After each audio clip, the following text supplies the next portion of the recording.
Hey gang, it's your boy, back for another devlog. I'm Nath from Headwear Games, and I'm making a survival horror game inspired by like Silent Hill and Resident Evil and Kuon and Rule of Rose and Haunting Ground and all the good survival horror games. Today I thought I would have a little chat to you about AI.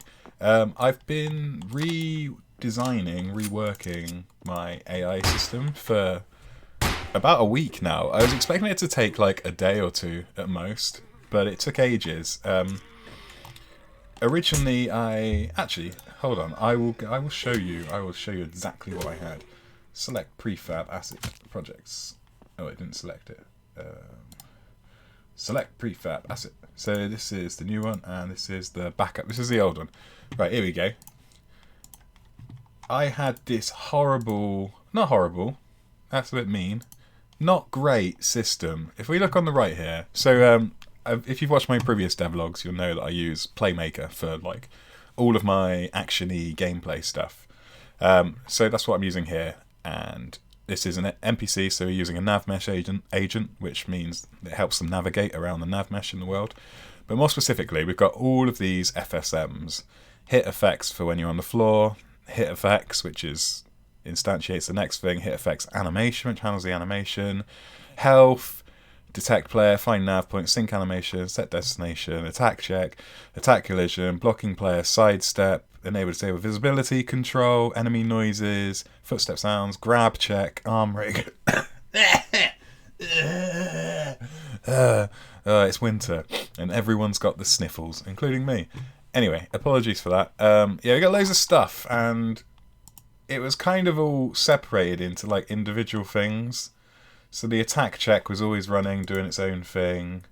That would trigger attack collision, so that was at least controlled by attack check. Blocking player sidestep was always running, doing its own thing. And it's kind of where I'd made the foundation of AI stuff for this creepy dude.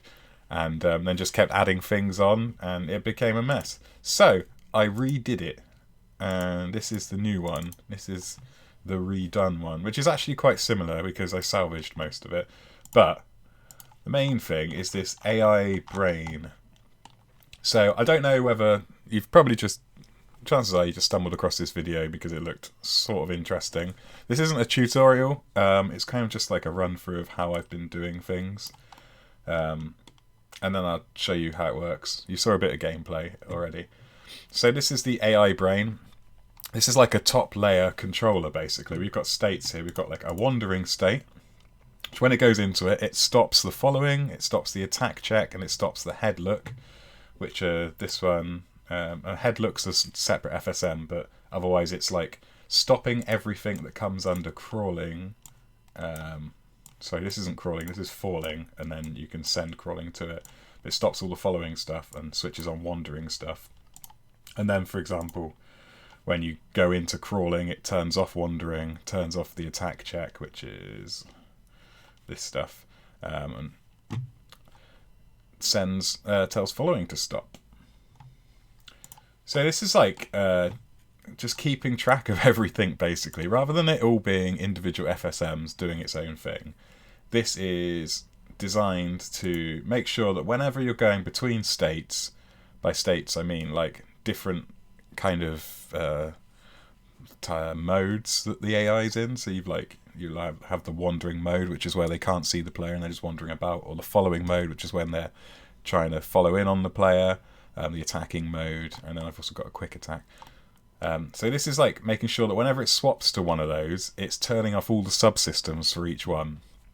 And this was super important because without it, I just had stuff like, so there was a sidestep FSM, which was running on its own, and I'd find like, I tried to implement a grab, and when the enemy grabbed the player, they might, the independent FSM for the sidestep would trigger, and then they would do a sidestep animation. Super frustrating. So yeah, this works better. So like, for example, wandering, we stop all the other ones, go to the next thing, and then we've got a loop here. It's basically testing whether it can see the player, and it sends an event telling it to wander. If it can see the player, then it swaps over to this following event, which turns everything else off and turns the head look on, and then starts following the player, and then that's constantly checking the distance from the player. If the player's close enough, attack distance, which is a public variable that I have defined here, which means when we go to, I think AI brain's down the bottom somewhere. Yeah, if we go to the AI brain, here, attack distance, so I can set that in the inspector. And that basically just determines how close the enemy needs to be to the player to initiate an attack. And then if they are close enough, there's a random chance of whether or not they will attack. If the chance, it's just making a random number between 1 and 2. Waits 0.1 of a second, and then it's like, if the number's 1, attack. If it's not 1, therefore it's 2, then go to next. No, yeah, go to next, which is here, where it waits for half a second, and then it goes back to this state. And obviously, chances are half a second later, the player is still close enough to the enemy to initiate another attack. So it will just kind of, when you're close enough, it will loop through these with a half-second delay. 0.6 technically, because this is, where is it? One of them's got a wait for, this one's got a 0.1 wait, and this one's got a 0.5 wait. So it's technically 0.6 of a second. It loops between them, and then initiates an attack, sometimes, half the time, in theory. So yeah, if it does initiate the attack, it goes to here, it disables wandering, disables following, turns the head look off, so that enemy, when it attacks, like when it swings its arms, you don't want its head still looking at the player, because it kind of overrides some of the head animation from the swinging of the arms. So then this one sends an event, try attack, and then it's looping afterwards to check the bool from a separate FSM, the Boolean value, whether it's true or not. So it gets it and then checks it. And it's basically an attacking bool. So when I send this to the attack check itself has its own Boolean for saying it's attacking. So after it's sent it, it's just sitting here waiting for the attacking to finish. Once it's finished, it goes back to following, and then it can quite quickly after do another attack if the chances are right. So it's like juggling between random chances here, but they run so quickly that it attacks fairly regularly.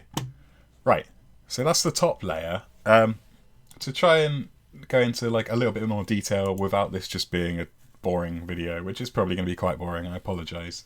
Maybe you'll find it interesting. So let's just take a look at the wandering state, right? So it says send event by name, and it's sending it to the owner, which is the enemy lurker. It's sending it to the wandering FSM, and it's sending the event wander. So if we go down here, we've got all these different things. The key here is that all of these, well, most of these, a couple of them are independent. Most of these are controlled by this top level thing, where it's sending events from these different states all over the place, which means that they don't conflict with each other. Fingers crossed anyway. It seems to be working quite nicely at the moment. So we're sending an event to the wandering state, which is here, wander, sends, and it says get FSM bool, find nav point, check whether it's moving to nav. If it is moving to nav, then just loop. So it goes here, goes back, goes here, goes back. If it's not moving to nav, tell its destination to stop moving, wait 3 seconds, then find a new nav point. Yeah, and then some other stuff. So target nav point, get the nav point, so set the destination, tell it to move to. Oh yeah, cool. Yeah, so it's getting the nav point from the find nav point FSM, then it's setting the nav point in the set destination FSM, and then it's telling the set destination to move to. So similar to how the one above this told it to wander, and then wandering is checking that FSM whether it's got a nav point. If it hasn't got a nav point, then it's telling it to get a new one and then go back to wandering. It basically allows the enemy to walk about, and then if it's not got a destination, it waits a little bit, then finds another destination, which looks like he's just kind of, he's a brainless zombie dude. He looks really gross in this view because it's no lighting, but yeah, he just wanders about. So again, top level sends to this one saying wander. This one then sends off a load of stuff to the set destination and the find nav point FSM. So if we go down to find nav point, super simple. Set Boolean value, moving to nav. That's so other FSMs can test and check to see if this is currently moving to the nav. We've got an array which we resize to 0. So the array is used to gather all the nav points in the scene. For nav points, I manually place them. I just put game objects around the environment that have a tag on them. Here you go, layer mask. The layer is nav points. So all those game objects will be tagged as nav points under their layer.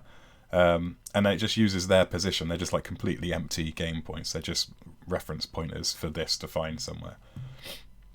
So it's resizing the array to 0, clearing it, emptying the target nav point, because this is like when you first tell it to get a nav point. So you want to clear any data it already has. Then it's getting an overlap sphere, which is going to, into the near nav points array, it's going to put any objects that have the layer mask nav points, waits 3 seconds, then it gets a random nav point from that array, and then it's to the set destination FSM, it sets the AI destination as the target nav point, and then it sends the event move to. So that previous wandering FSM is talking to this one. The wandering FSM was previously told to start wandering by the AI brain, and now this one is then going to the set destination FSM, bear with me, and telling it to move to. So it's like, it's found the nav point, it's told this thing what the nav point is, and now it's setting the agent destination in this one as the nav point, which is the AI destination. It's checking the remaining distance, setting the move speed, because I use root motion with these enemies. I have to set the animator move speed, and then I have like a separate FSM that updates the animator. Gets the steering target, which is super useful because it means that they don't just go directly for the nav point, they'll like turn around obstacles. That's a feature of, it's like a built-in feature of nav mesh agents. You can use a steering target, and then smooth look at the steering target, so the enemy's always looking at that target. It's kind of like, yeah, so like if the nav point was diagonally facing the enemy, rather than immediately looking at the nav point and potentially just like walking off into a wall, it will look at the next point on the route to get there using the nav mesh. So that's what steering target is. So that's really useful. I didn't know about that for a while, and my enemies looked really stupid for a while, and then I found it, figured that out, and they looked a lot better. So yeah, and that's comparing the distance to the nav point. If it's within 0.25, it goes over here.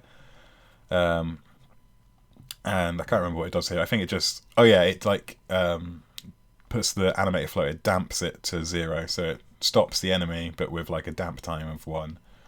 And yeah, and it checks if you're further away than 1 unit, and then it goes back to here doing the quicker movement, right? So this is like the telling the movement, and where's the nav point one? This one is above it, telling it what to do, which is then this one is above that, telling it what to do, and then this one is at the top that initially told it to do the first bit. So you can kind of see what I'm getting at here with the AI brain kind of keeping control of stuff. Like, for example, this is misleading having this crawling here. This is an event for when you knock the player down, but it still uses this is all I had before the enemy could crawl. This is like just following the player logic, and when they're crawling, I just set this event, which elsewhere it changes a boolean for is crawling, which means that when I send the regular following player stuff, when it starts following, it uses the crawling animation instead, because that boolean is set. This is turning out to be a lot harder to explain to you than I thought it would be. I hope it makes a bit of sense. This works very similarly. The following state is very similar to the wandering state, okay? So we'll just really quickly go to the top level of it. So it sends event, following, follow, which is very similar to when we sent wandering. So if we go to following, send event, follow. Look at that, super easy. sets the destination to the player, so we can bypass the whole process of finding a nav point because we know the player's the destination because it's following the player, and then it just tells the set destination to move. So again, that's using the same set destination FSM as the last one was, except it has a top layer that's making sure that it's not being told to do this at the same time as the wandering state is telling it to do something, because there's no way of being in those two states at the same time. So this was all... I don't know if this is the right... I presume this is the right way of doing like AI state handling stuff. It's just seemed like the logical way of doing it, like having a top level thing that's kind of making sure that they don't crosstalk. So the following one's really simple, and then you have like a random attack chance, which takes it into the attacking state, which again disables wandering, disables following, disables the head look, which is a separate FSM. Goes to the next frame event. Attack check, try attack. Now the attack check is pretty complex. Well, complex-ish. So try attack comes in here. Random chance. It sets the Boolean value of attacking to true. That's important because then we go back to our AI brain. The next step is going to be testing that and seeing if it's still true. So it's not going to leave this state as long as in the attack check, as long as attacking is true. Okay, so it can't be like mid-attack and then it starts trying to tell the AI to do something else. First things first, we check whether they are crawling. If they're crawling, then it's the similar logic for walking, attacking, except it has to be slightly modified because obviously it's different animations, different colliders and stuff. Actually, well, same collider on the arm, but yeah, slightly different timing. If it's not crawling, we have a random chance here. I don't know if this is the right way of doing this, but there's a chance in. Here we go. Random chance in. Random int between 1 and 8. Store it as chance int. Go down, check random. Int compare, grab attack, sidestep, hit attack, hit attack, hit attack. So it's making a random number between 1 and 8. And if it's like any of these, it sidesteps, these it hits, etc. This is the hit attack stuff. So it's testing whether player is attacking. Check if player. Oh yeah, sorry. Yeah, check if player is attacking. So I've got a global variable called player attacking. So the benefit of a global variable is you can set it from anywhere, and anywhere can read it. That's what we're doing here. So in the player's version of this stuff that I have on the player, whenever the player attacks, it sets a player attacking bool. Now I check this. Sorry, briefly died there. I feel really rotten. Yeah. Right, I check this to make sure that the enemy doesn't try and attack whilst the player's attacking. That does, I know that sounds a bit weird, but there's such a small window here for the attack, and the melee attack, player attack, is such a short attack that it never really feels like it's stopping you from attacking, because by the time you've realised that you're not able to attack, the enemy's already hit you. So yeah, it's basically, or vice versa for the enemy. So it checks if the player's attacking just to make sure that those animations don't run at the same time and go weird. And then, yeah, it sets destination FSM that we had before. It tells that to stop so they're not moving towards the player anymore. Sets animation triggers for attacking, blah, blah, blah. Goes back to restart, which just turns off that attacking boolean, which then goes back to an empty start thing. And then this just sits and doesn't do anything until the AI brain tells it to do something else. Grab attack was a bit of a pain. So yeah, the player attacking thing needed to come into play. But I basically check that the enemy's in front of the player, and then I check that the player's in front of the enemy. So like both the player and the enemy have small kind of trigger zones directly in front of them and directly behind them. If the player's in front trigger and the enemy's in front trigger are both on and it's gone to this state, it'll do a grab from the front. If the player's back trigger is on and the enemy's front trigger is on, the enemy will grab you from behind. And then I had to do some annoying animation juggling because the animation system's separate to like this code in Unity, so sometimes they get a bit confused, especially with stuff like grabbing where you have two players attacking each other at the same time. So I had to make the player collision radius small so that I could actually sit them close enough to each other to run the attacking animations. I send an event to the player called grabbed, which basically just stops player movement and pauses things for a bit whilst I run this. Animator stop playback was really important. I had to run that on the player and the enemy. That stops any animator playback in its tracks. Otherwise, when I run the grab animation, it will try to transition from the last thing, or the last thing might not have an exit time yet, and it might try and continue. And it's just, you get like loads of issues with syncing up and stuff. This seemed to be the best way to stop that. Cool method, play feedback, so you don't need to worry about this. This is using a little asset that lets you do like camera shake and stuff, and I've got a thing where I can fire it off via Playmaker. Set ball value, enemy attacking, true, next frame. Oh yeah, so this is like all the grabbing stuff, like getting the position of the player placer, which is a little marker in front of the player, get the rotation, setting the position, set the rotation. So setting the player so that they're in the perfect space for the grab. There's like one frame where the player skips to position, but because the two checks here of the position, I can only fire off the grab when you're almost in that place anyway, so it doesn't look too jarring when you get grabbed. Turn the IK on for the enemy arms so they grab the player, and set an animation trigger to the player grabbed, set an animation trigger owner grabbed. Set ball value, I think, yeah, I'm setting enemy attacking every frame here. That might have been, I must have had some sort of issue where that was turning off maybe, or maybe it was skipping it. So that's like a fail safe just to make sure that definitely gets set, because it's waiting for 0.1 of a second and every single frame. So 6 frames if you're running 60 FPS. Every frame it's setting that to true. Again, here as well for 2 seconds. I did have a lot of issues with this grab. It just kept not like communicating properly, because this obviously has to send events over to the player to tell its systems to do things whilst it's doing stuff itself. This fixed it, so it's probably bad practice, but it's only happening for 2 seconds, so yeah, screw it. Turn the IK off, wait a little bit longer, activate glitch. Oh yeah, I used to have it so that it showed the low health post-process, which is like a screen glitch whilst you're being grabbed. I've stopped doing that now. Re-enable. Set the player collider to the normal size again. Set the... Yeah, that's this collider, isn't it? Oh, that's... yeah, okay, so set that collider to the normal size. I have an extra collider on the enemy, which just means that it stops the player from getting too close, because that looked a bit weird if I didn't have that.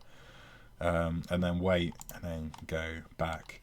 So yeah, that's the grab. That was really... Getting that working was pretty annoying. That was like at least a day's work, if not more. And then this is the behind the player grab, which is identical, basically.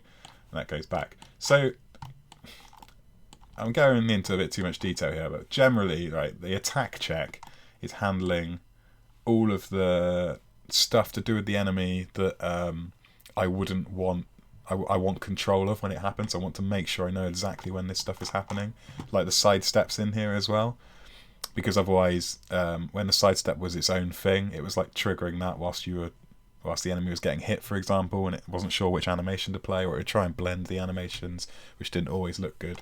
So this is all nice and self-contained. If we go back up to the AI brain, quick attack is... I can't even remember. Attack check, quick attack. Okay. Where's quick attack? Oh yeah, there. Okay, so I just when the enemy takes damage, I'll show you the health FSM in a minute, but when they take damage, there's a chance that they will do a quick attack afterwards. So I've just directly pumped into here from the AI brain, saying, so I can send an event to this AI brain saying quick attack, which means it'll, whatever it's doing over here, it'll forget and it'll go to here. But chances are it'll be in this state, in this state anyway, because you've just attacked them, so they're close to you. But it basically sends a quick attack. So the health FSM, this is basically whenever how do I explain this? Okay, here we go, shoot triggers. So if I turn gizmos on, it will get a bit confusing a second. So I have this box around the enemy, which is like 4 triggers, front, back, left and right. And then I've got these templates which are all the same for each of them, except I can change the animation and the enemy route. So when a trigger of a weapon or a raycast from a gun hits one of these, it sends event float data and event string data. No, it doesn't. Sorry, the weapon doesn't send the string data. It just sends float data, which is the hit amount. So when you send an event, which is this damage event, you can also attach data to it. So I set the hit amount. So for like the baseball bat, it's a certain hit amount. For the pistol, it's like a larger hit amount. But regardless, these triggers will get that. And then it sends off an event to health, damage. When it sends that event, it takes the hit amount from the previous event, from the weapon. So say you're able to like talk to an enemy via a player's weapon, which is a completely separate system through these events, which is really handy. So it takes that amount, which is it's gotten from the baseball bat, and it sends it to health when it does the damage thing. But it also sets an additional one, which is string data, which is the hit animation. So for like front, I've got hit front. For back, I've got hit back, right and left. And I have to have the enemy route assigned in here, because when I'm sending that event to health, it needs to know where it's going. The enemy route is the top level one. So because this is a trigger, none of those other, yeah, they're not there. Yeah, none of the other FSMs are attached to this trigger, they're attached up here. So I just reference that here so that when I want to send an event, I can send them to health. You send this damage event and you get the float data, so you get that data we sent, you get the hit amount and the hit animation. You subtract the hit amount from the health. Here I'm just spawning in a blood prefab in the position of the basically the collider that it hit. Send get hit to my attack check, which means that go back to attack check, get hit is over here. Wait 1 second. Sets attack into false, reset. So when it gets hit, whatever it's doing in here, it's going to reset it, right? And that attack check is really important that we set that to false, because that's the thing that like makes that stops any of this from running. So like we in the AI brain. So we go back to health.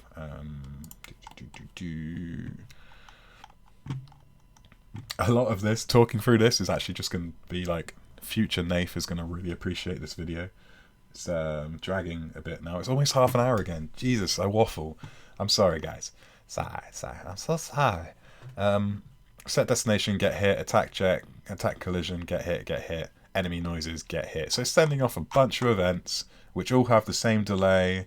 They're going to these systems just to make sure that they're not running. It's just saying, wait a bit before you do anything else. Then it checks damage. Float, health, 0, dead, health, 75, start crawling, otherwise standing. Standing, hurt. Sets the event string data of hit animation, so it gets that hit animation that we had from the trigger, sends it to the hit FX animation, FSM, which I'll show in a second, animate. It just tells that to animate with the animation which is set in the trigger. Crawl. Tells it to animate with crawl hit. We don't want to use the trigger animation because they're for standing, so we just set crawl hit, which is a specific animation, and we set the ball for crawling. And if you're dead, is dead true, is crawling false, animate. Right, and lastly, I think this is the general, you get the gist of it after this. The animation stuff you probably don't need to see too much of, because you'll have your own way of doing things, but it sends that animate event which goes to here. It turns the head look off, and then it just like runs animations based on whether you're dead, whether you're crawling, or whether you're standing. There's a random chance. I have a hit counter that is like based on whether it's 0, 1, 2 or 3. It does one of these 4 things. Each time it does one, it adds 1 to the hit counter, but when it hits the 4th one, it resets the hit counter to 0 again. So it just means that when you're shooting them with like the pistol and you're going bang, bang, bang, bang, it will never do the same animation twice. It'll always do the next one, which looks quite cool. And it re-enables a bunch of stuff. In this, it like sets particles and things. Blah blah blah. Send quick attack. Oh yeah, and then it waits, and there's a chance for a quick attack. If the random chance is free, then it quick attacks. If not, it just doesn't do anything. So that's that.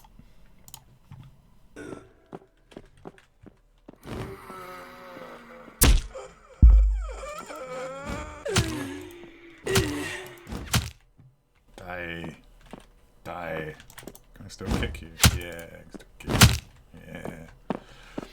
Yeah, so that's it. Enemy AI is pretty tight. Probably will like tweak animations and maybe add some other features. This is just one enemy type. I'm aiming to have 3 enemy types in regards to like AI and their maneuvering and movements and stuff, but I'll have a bunch of different visual variations. So this guy is just a model I made ages ago. Even he'll probably get some TLC. But yeah, so there'll be like 3 main archetypes for enemies in regards to attacks and stuff. And then I'll just change up the visuals so they look visually unique. And yeah, that's about it. That is my AI rework. I hope it gave you some insight into the process. Maybe it helped you think about how you could structure your AI in your game. Of course, as always, if you have any questions, please leave them below. And, you know, let me know if there's anything you want me to cover. There's a few things people have mentioned I haven't covered yet, so I'll probably do like a shorter devlog where I just touch on a bunch of things that people have mentioned. But other than that, yeah, hope you're doing good. Hope you have a nice day.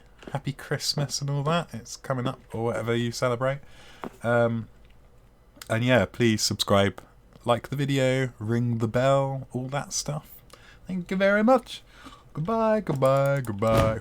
Goodbye, goodbye. Goodbye.